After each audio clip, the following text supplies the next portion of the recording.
If I didn't know any better, I would say the Prime Minister's office is running the marketing department of Canada's organized criminal gangs. From legalizing hard drugs to banning all handgun sales to lawful licensed firearms owners while simultaneously slashing sentences for violent gun crimes. Trudeau is working hard to help gangs get rich and stay rich by protecting and growing their market share in Canada's largest cities. Trudeau's making sure that crime pays. We're introducing legislation to implement a national freeze on handgun ownership. What this means is that it will no longer be possible to buy, sell, transfer, or import handguns anywhere in Canada. Justin Trudeau is banning the sale and importation of handguns from people who have never used them to commit a single crime, while making it easier to be the person who uses a gun to commit an act of violence and then do it all again. Rebel News is standing with the millions of innocent Canadian gun owners targeted by this latest ban. These are people who are being scapegoated by the Liberals for the Liberals' failure to stem the rising tide of gang violence in Canadian cities. If you stand with these people too, please head over to handsoffourguns.ca and sign our petition telling Trudeau to leave lawful gun owners alone. He should put resources into going after the real bad guys, the ones who don't jump through the same licensing and registration hoops that we do to enjoy the shooting sports. Now, many of you may not know this, but Justin Trudeau has a bill in Parliament, Bill C-5, and its main function is to reduce sentences for many gun crimes. If you don't know, it's because the mainstream media isn't going to tell you just how hypocritical Justin Trudeau is on this issue. Let's take a look at this bill together. Bill C-5, mandatory minimum penalties to be repealed. The government recognizes that there is systemic racism in Canada's criminal justice system. We have heard Canadians, the courts, and criminal justice experts and seen the evidence of the disproportionate representation of Indigenous peoples, as well as Black Canadians and members of marginalized communities, both as offenders and as victims. Now, here are the crimes where the minimum sentences are being repealed. Look at this.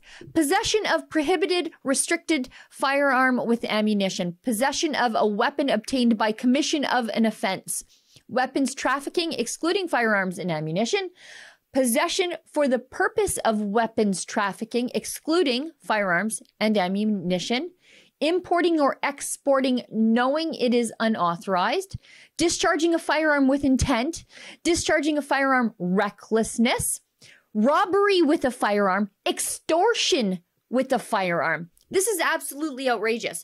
Justin Trudeau is creating a criminal class from completely law-abiding people who only want to take their lawfully purchased firearm that they are licensed and vetted daily to use at the one place on the planet that they can use it. That's at the gun range that they have to be a member of, while at the same time, he's rolling back the sentences to make it easier to commit and continue to commit the sorts of crimes lawful Canadian gun owners are now being told they must pay the price for. It's almost as though Justin Trudeau was working for the gangs and not for Canadians. And I'm not being a conspiracy theorist, at least on this one issue.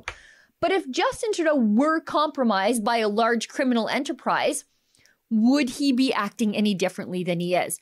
We really don't have to look any further than Justin Trudeau deciding to use British Columbia as an incubator, a testing ground for his bad ideas about decriminalizing hard drugs. Guess who sells hard drugs?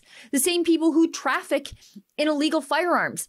Gangs. Trudeau has just ensured that British Columbia gangs are going to have all the customers that they need for the foreseeable future. They get to poison our communities, taking from us our friends and family either through addiction or overdose, and they get the revolving door treatment for their own gun crimes. Over 80% of guns used in crimes are illegally obtained. Many of those are trafficked across the Canadian border. And yet Justin Trudeau refuses to do anything about tightening up the border to prevent gun trafficking. Trudeau, being a lazy and stupid man. And we were going through the different possibilities of learning disabilities, and all of a sudden I realized, holy smokes, that's me. And has decided to come after lawful Canadian gun owners. Why? Because we're the path of least resistance. Because we follow the rules.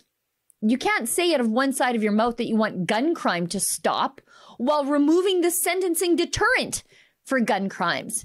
You see, it's not even about guns. It's not even about crime, is it? It's about punishing people who don't vote for Trudeau while pretending to do something about a problem that all of his policies continue to make worse.